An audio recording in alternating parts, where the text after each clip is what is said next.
Hello, Tar Heel Nation. Welcome back. Another episode of UNC Hoops Talk podcast. I'm your host, Dan DeWitt. We are back as we are weekly during the season, and not a bad week. Little, I don't know how to describe it. I was kind of upset. I was gonna podcast last night, and it just felt like there wasn't anything new I was gonna say. It was gonna be a repeat of a couple of past podcasts, and so I just couldn't do it. Feeling a little bit better today. No more of the victories here, though. But we're going to talk through the Notre Dame win and the loss at Virginia. Someday we're gonna get over that place and get win there again. But it wasn't last night. But maybe some things obviously out of our control. And yeah, thanks for joining in, being here with me, either live on the YouTube channel. That's youtube.com/UNC Hoops Talk.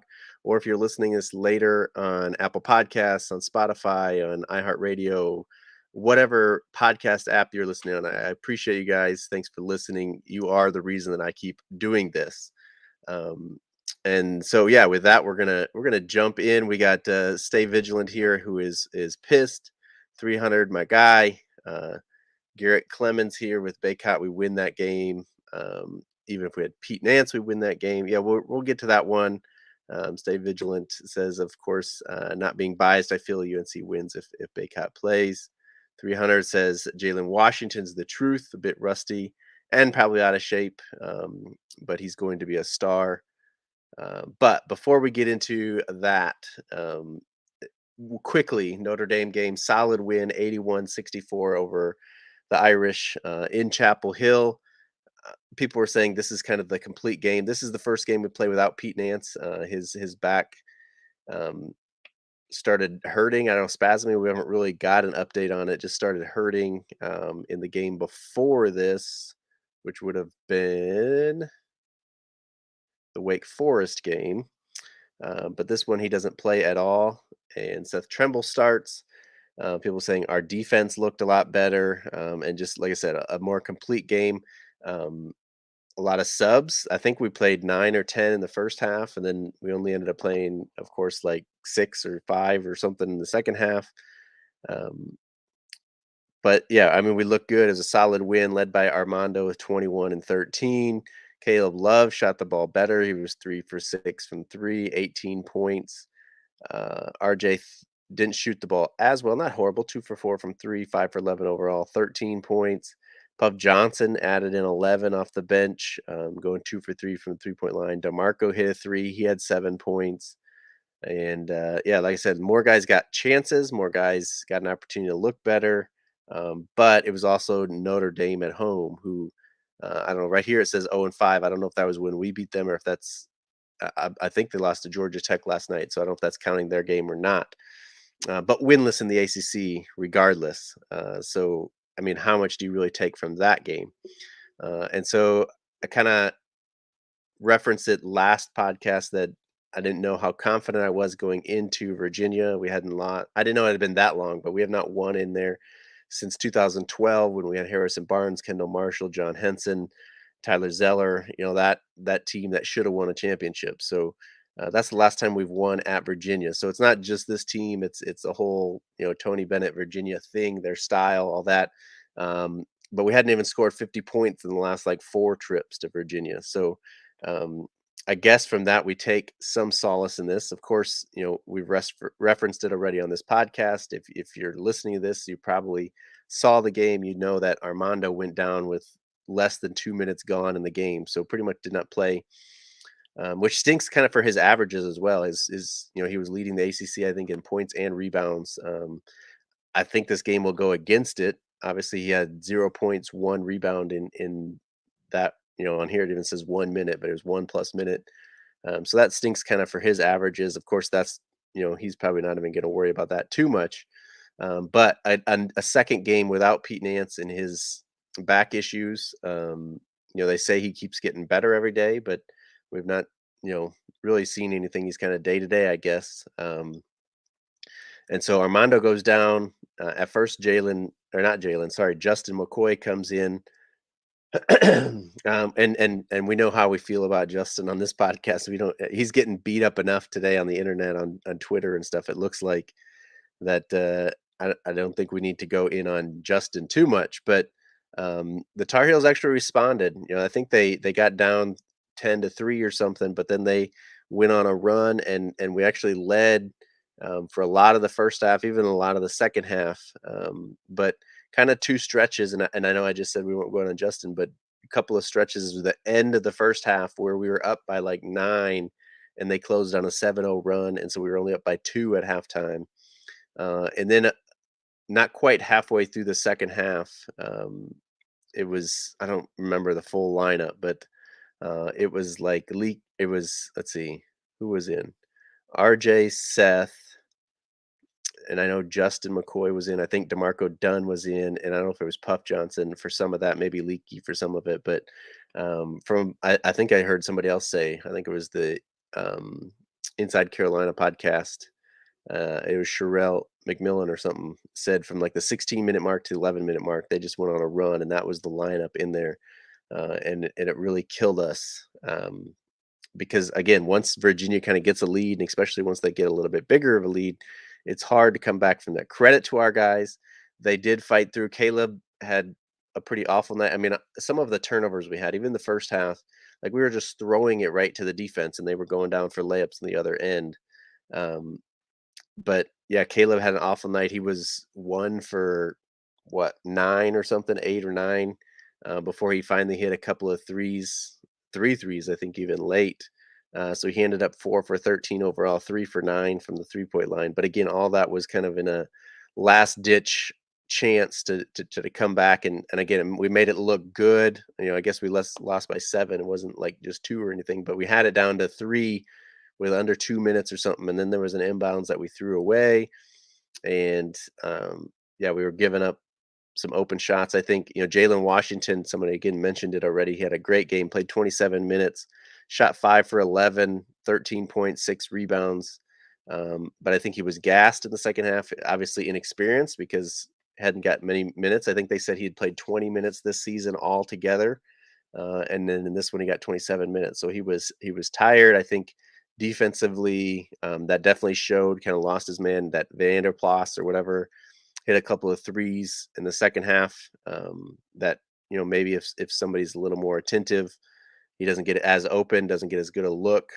Um, and then there was the blow by dunk at the end. I think I don't know if it was Leaky or if it was Caleb, but his guy blew right by him, and I feel like he thought Jalen Washington would be kind of down there to contest, and he wasn't. And so I don't know whose fault it was, but again, I think it was communication. It was having a new guy out there that just kind of affected it. And so yeah, last night I was ready to go in on this is why we need to play bench guys earlier, because when injuries happen, we need them and they need to be ready, conditionally and also just experience wise.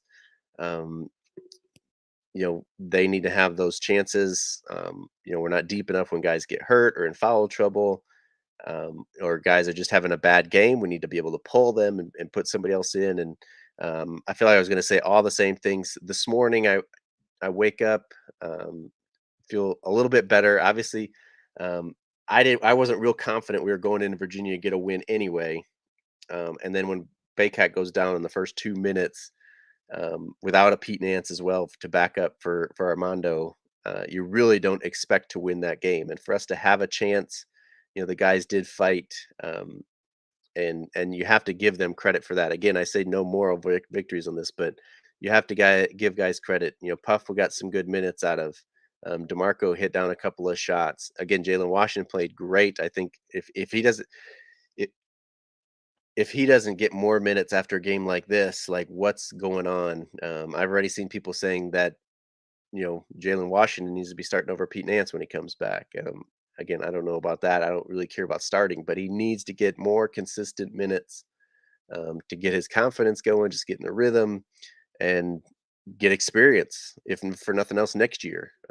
We expect Armando, to be gone. I don't know if he has a chance to come back, but when Jalen's our big guy next year, like we would rather have him have some experience.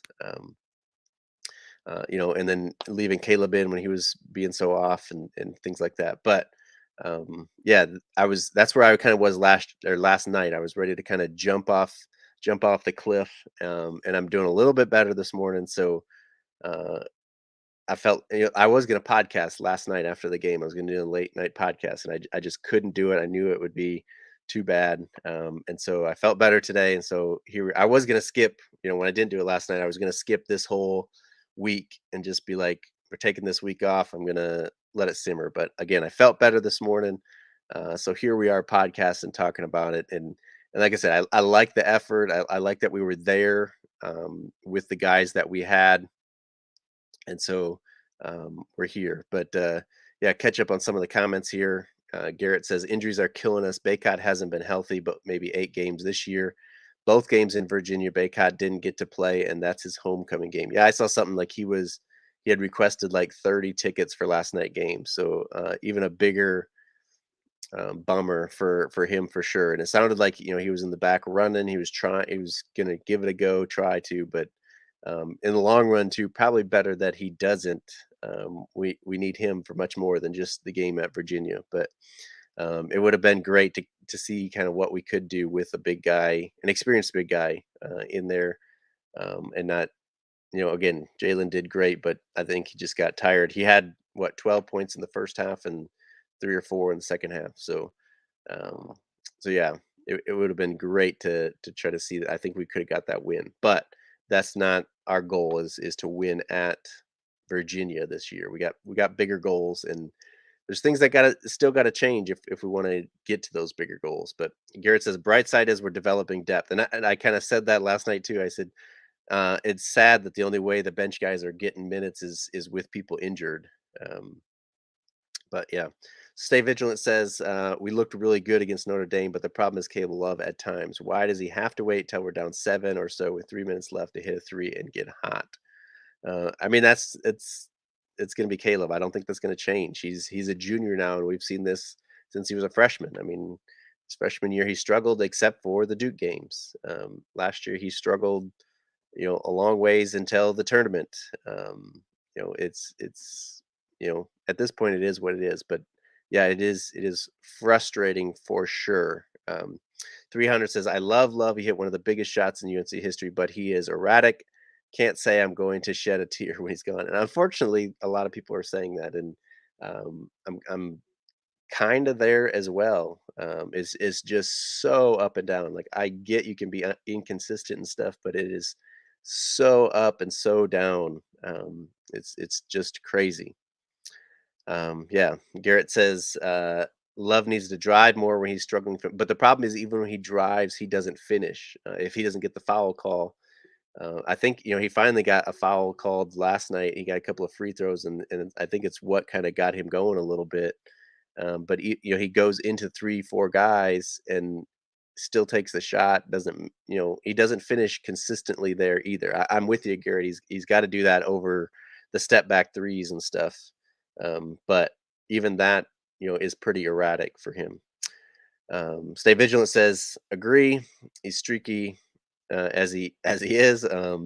Veteran guard should be more consistent. Period. And that's again just the frustrating thing. What did we say coming into the season? As we talked about our veteran, all the experience we had now going to the championship, making that run.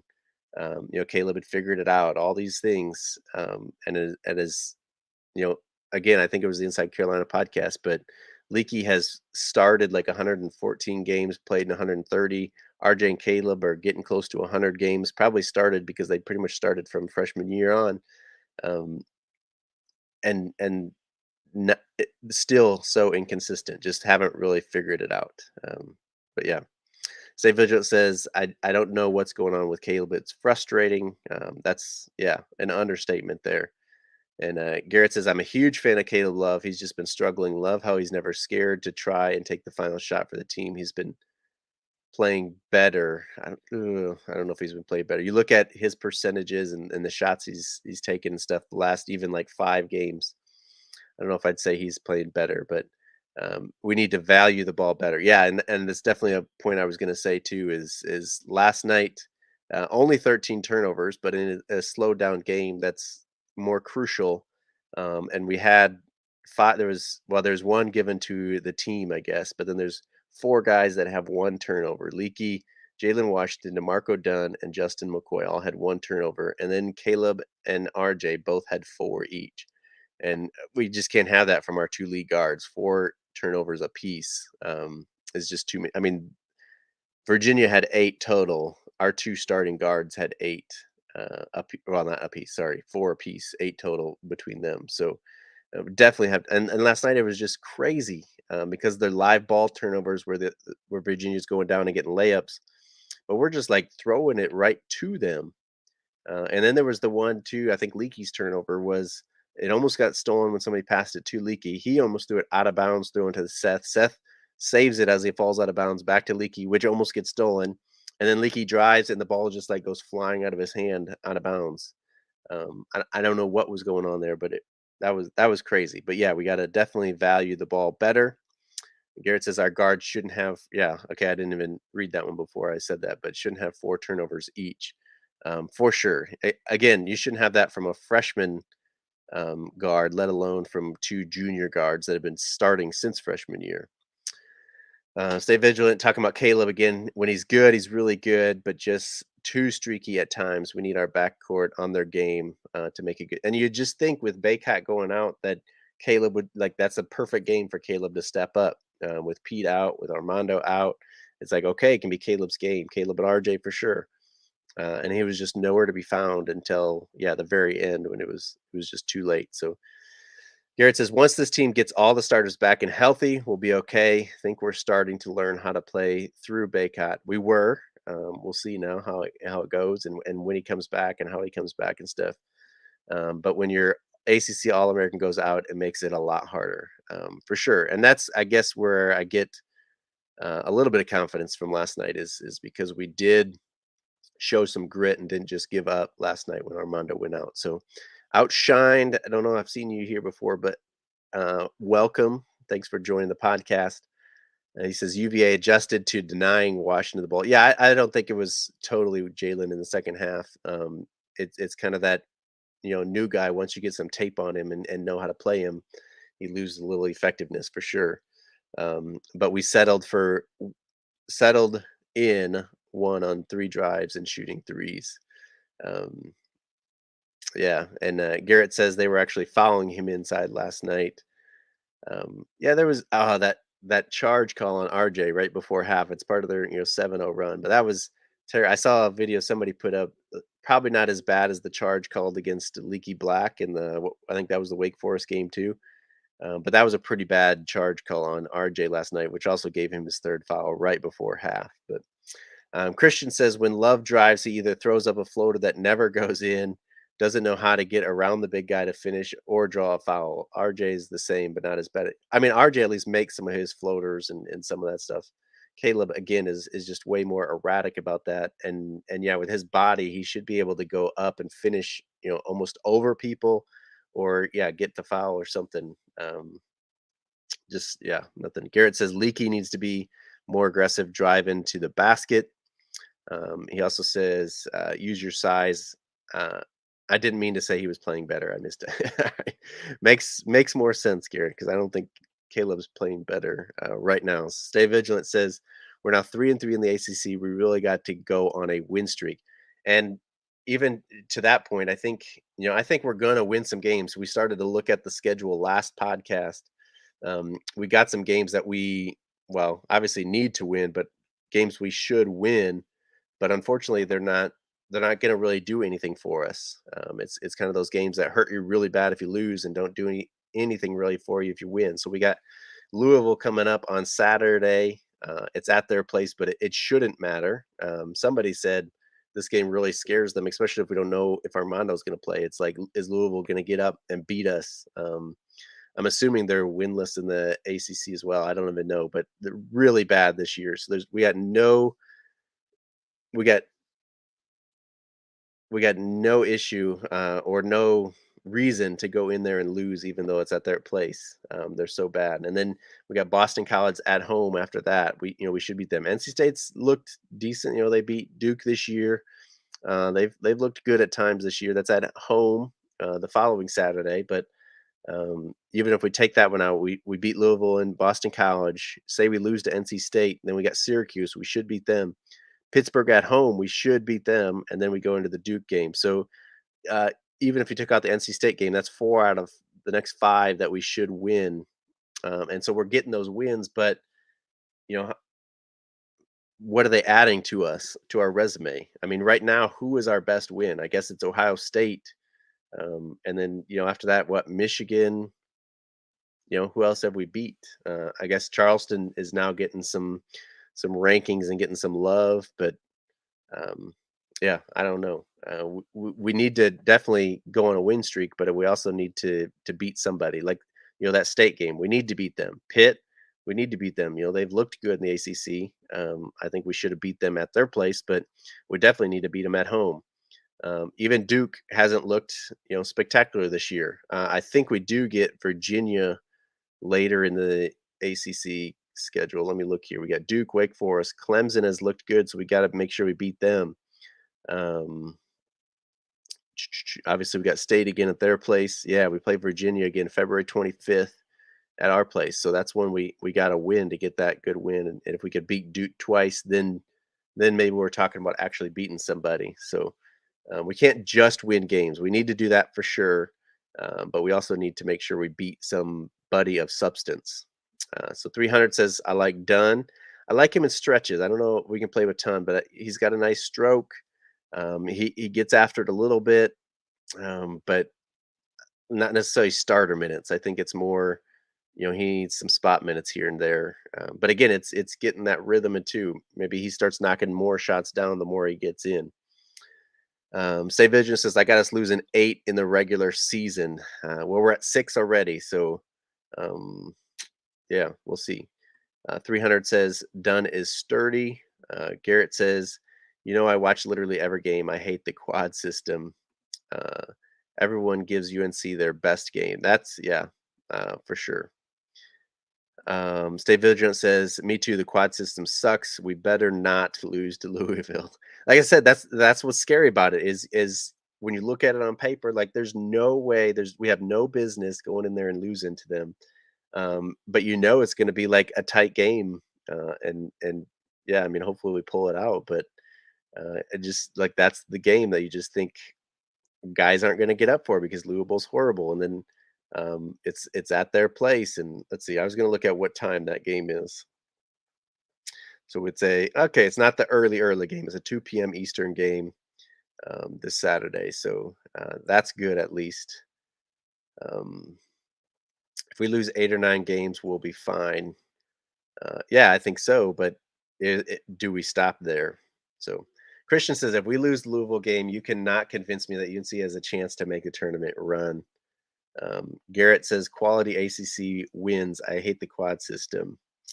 Uh, College of Charleston should be a quad 1 if they keep going. Our Power 5 losses aren't looking as bad. Alabama, Iowa State are rolling really well right now. Yeah, I mean, there are. I think there was somebody else that we beat besides Charleston, even early, that's been playing well. But again, I don't think it's done. So Garrett says Dunn needs to use his size. 6'5" guard hasn't played a ton. Uh, Garrett says, "Remember what happened last year at Louisville?" No, remember the whole Michigan thing. I blocked out most of last season up until end of February, beginning of March. So Christian says these starters really struggle to get up for the games they think they should win, but that's part of having a bench as well. Yeah, State Village says UNC Wilmington. Yeah, they're a pretty good game, and I think they play Charleston this weekend or sometime this week. So we'll find out more then. But yeah, so looking ahead here, we got Louisville Saturday. It's a 2 p.m. Eastern tip on ESPN. I don't know why Louisville is getting on ESPN, but they are. And then we followed up just like this week. We play Saturday, Tuesday. Next Tuesday, week from yesterday, we play Boston College in Chapel Hill. We get the early game though. It's a 7 p.m. Eastern tip it's on Regional Sports Network, so we may be streaming that game. And even I may be streaming this game against Louisville. My kids have a basketball game, I think, right at tip time there for Louisville. So I'm either going to be watching it on DVR later or streaming it during my kids' basketball game. So again, it's Louisville, so I shouldn't even have to watch that game. It should be such a blowout. Um, but yeah, we'll see. Obviously, a lot depends on Armando. Somebody said he was on crutches. I'm sure that's somewhat just precautionary to make sure he's okay, get the weight off of his foot. But yeah, is he going to be able to play? Should he even play against Louisville? Again, that's a team even without him. We should be able to beat them, but you don't play him, and what does that say about are we taking it easy and all that? So yeah, I just hope that Louisville is not even a close game. That should be such a blowout. Um, but we'll find out more going forward here. Like I said, we should be stacking some of these wins. I wasn't necessarily counting Virginia, but we had won, the Wake Forest and Notre Dame game, and then we dropped Virginia. Now we should get two in Louisville and Boston College. State, again, it's at home, so you'd like to think that we'd win that. Hopefully, the guys are obviously up for that. Um, and then Syracuse after that. There's plenty of games to be winning, but we also got to win some of the big ones. I think. Not even necessarily that to get in or not to stay off the bubble, but I mean, I don't want to be the 8 or 9 seed again and have to beat the 1 seed in the second round. Let's get up and get to like a 4 seed or something like that, and get away from the 1 seed. Um, but yeah, we'll find out a lot coming forward. Hopefully, I haven't been too negative on this game or on this podcast. Garrett says people were throwing stuff on the court last year at Louisville. I think they even mentioned that last. I think it was last night. Somewhere I heard that recently. Yeah. But what do you expect from Kentucky people? But Charleston and Wilmington is tonight, so that might be something I have to check out. Although it's probably not on TV. Christian says, as much as I hate where we're at this point of the season, I would never want to be in Louisville. That program looks lifeless. Yeah, I mean we aren't that low. That's for sure. Garrett says we can go on a run. I think this team is fine. We haven't been healthy. See what happens when Bacot's healthy and they play through him.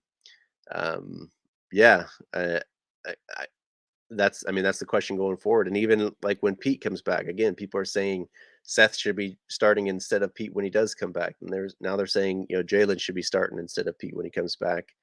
How does everything fit back together? I think that was part of last year is we were complaining about the bench early, but then those core guys played so much together. They knew each other so well that it kind of worked. Again, I don't think we can do that this year, but we're also not even getting that time together like last year. So, Stay Vigilant says, I miss some games because of work. I only rewatch on YouTube if we win. Yeah, I definitely don't go back and watch too many losses. We really should blow them out. Stay Vigilant says, I love to win the regular season so bad. Christian says Coach Cal on the hot seat. I mean, I think he's for sure on the hot seat. I don't know if even Kentucky would fire him this year because of the buyout money that they'd owe him, but does he just want to get out of there while he can? I mean, if this season keeps going like this and they can't turn it around at all, and then they followed it up, next year with another bad season or subpar season or something like that. He may not even have anywhere to go. At least now they're talking about programs that want him. So on the hot seat of getting fired this year, I don't know about that, but definitely on the hot seat of does he want to stick around? Does the fan base definitely doesn't want him there? That was pretty funny. I don't know if you guys have seen, but there was somebody that showed up to the game last night that said, "Please go to Texas," and got kicked out of the arena for having that sign. So yeah, Cal's in a place there. Um, so Stay Vigilant says, "I feel for UK. Don't feel for Kentucky. They don't need that stuff. Don't feel bad for them. You know, Coach Cal has made his bed that he's resting in right now. So don't worry about that." Garrett says Pete Nance has had 28 points this season. He needs to be starting. Ideally, but if we just play better without him, uh, you know, I mean, even look at Illinois. They lost their point guard just kind of is, I don't know, taking a break or leaving the program, or I don't know where it's at right now, but um, has stopped playing, and now all of a sudden they're playing better. Sometimes, even Larry Drew, well, we didn't necessarily need him to leave the team, but once we finally got him out of the starting lineup, and of course that's the case where he wasn't better than Kendall, but um, yeah, sometimes, and I'm not saying that about a Pete. I have no idea, what it is. They seemed like they liked Pete, and everything seemed fine. So I'm not saying that, but sometimes different lineups just play better. Maybe Jalen starts, or maybe we stay with this three guard lineup and Seth starts, and Pete plays more of a backup to Mondo role and gets more spot minutes along with him. Um, who knows? But 300 says we don't rock with Kentucky. Christian says I'll never feel bad for Coach Cal. Kentucky ladies are everything they're getting, losing to St. Peter's in this horrid season. They deserve more suffering than this. Garrett says Tremble first off the bench, lots of minutes. Yeah, but even that, I think it was last game against Notre. No, it wasn't. It was the Wake Forest game. I think he was getting lots of minutes up until that point, and then the second half against Wake Forest, I think it was, he hardly played at all. At one point, I know there was in one of the games, I was like, "Now where is Tremble?" Well, maybe it was Notre Dame, I think, because he started and then started the second half, and then for a big stretch in the second half or something. Maybe it was in the first half. Big stretch in the first half where we just didn't see him for a while. And I mean, it's like, did he do something so horrible that he's not playing? Like, where's his minutes? Like, he was just a starter. It is that stuff again that I, it's it's it's going to be all season. Hopefully, as Hubert matures as a coach, we don't have this, but I just don't think it's good for the players. I can't take it where it's just so erratic, where who's playing where and all this stuff. So Garrett says we will always question Hubert's rotations. I hope not. I hope we get to a point to where um, we kind of know what's going on here, and we feel like he knows what's going on there. But um, yeah, I don't know. We'll see. I don't think it's going to be this year, but again, hopefully as he matures as a coach, some of that comes along. But 300 says Luke, the Kentucky killer. Garrett says thanks for the show. Love talking Carolina basketball. Yeah, and I think that kind of wraps it up for me as well. You know, we're gonna keep cheering the guys on. We're gonna keep plugging away. Like I said, we'll get the wins hopefully, but we need another big game in there. So podcast schedule coming up here. You guys know how crazy erratic I am here. We're doing one in the middle of the day. Thank you guys for showing up live for sure. Never really know how I'm going to get that. You guys showed up the late night one last game. Now you're here. So I truly appreciate and love you guys for that. Um, but yeah, we'll probably, I don't know, maybe Tuesday after the Boston College game. I don't know if I'll be able to do it right after the game because that ends kind of at bedtime for my kids. But maybe Tuesday night after the Boston College game will be the next podcast there. And yeah, we're chugging along, going weekly here on the pod. Um, 300 says Tar Heel Nation forever. We're going to be okay. We are going to be okay, but as Tar Heel fans, we don't just want to be okay. We expect to be, excelling this time of year. So um, yeah, we're gonna keep cheering them on for sure. Though we're gonna hope that stuff gets turned around, gets figured out. We can make another run. Not like we're jumping off the bandwagon. We're not anywhere. Like I said, we're not Louisville. We're not even Kentucky. We're not trying to fire anybody, anything like that. But as Stay Vigilant says, let's hope we get it right, and we'll go Tar Heels. So yeah, that's the show for this week. I appreciate again everybody showing up live here. For the people listening later on the podcast apps, make sure you share it with other Tar Heel fans, family members, whatever it may be. Subscribe where you are. Make sure it comes right into your feed and you don't miss any podcast episodes. But if you would like to join the live show, we'd love to have you again. It's you never know when it's going to happen. So go to youtube.com/UNC Hoops Talk and subscribe there, but also hit the little bell so you get a notification when we go live and you can jump in if you're available. Jump into the comments. I love to incorporate your comments in with the show, and yeah, I try and we're working there. We got a couple more subscribers. We're working towards 500 this year is what we want to get to. So appreciate you guys so much. Thanks for joining. Until next time, go Heels.